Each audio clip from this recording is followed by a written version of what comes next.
Kuna watu ambao Mungu amewaita, anasema katika huduma amewaita, au katika utumishi Mungu amewaita, ameweka kitu ndani yao, ni huduma ya masaidiano, ili kuzisaidia huduma zote ziende. Na huduma hizi za masaidiano kibiblia ni bora kulikoni unazosikia. Ngoja nianze hivi. Kibiblia Roho Mtakatifu anaitwa msaidizi. Unajua watu wengi wakisikia neno msaidizi wanadharau. Ni sawa hata leo anasema Mungu alileta mwanamke, amempa nafasi ya kuwa msaidizi.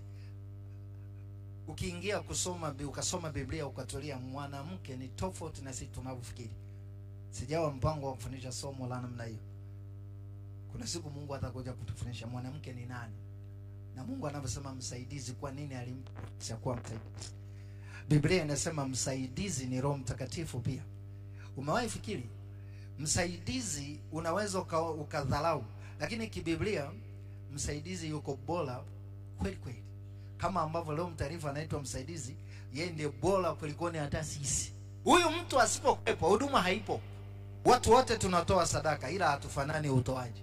Kuna mwingine hatoi sadaka ili apate baraka tu, anatoa ili kuhakikisha kazi ya Mungu inaenda. Sisi tunatoa ili tupate baraka, mwingine hatoi tu atafute baraka, anaumia ndani yake anapoona kazi ya Mungu haiendi. Kuna watu tokea amezaliwa, yani toka anazaliwa ni kasheshe. Mwingine anasema kivipi? Twendeni muangalie Musa. Nikupe mifano miwili tu utaelewa. Anazaliwa Musa. Fikiria, anazaliwa tu Musa, mfumo wote wa nchi yote ya Misri umegeuka. Huwa watoto wote wa kiume, kwa sababu anatafutwa Musa.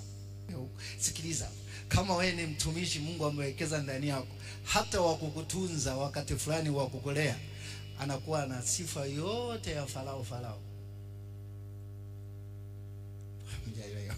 Farao aliyetangaza kuwaua, alafu anageuka kukutunza. Kwa nini akutunza? Kwa sababu ni mfumo wa maisha. Mungu akiwekeza huduma ndani yako,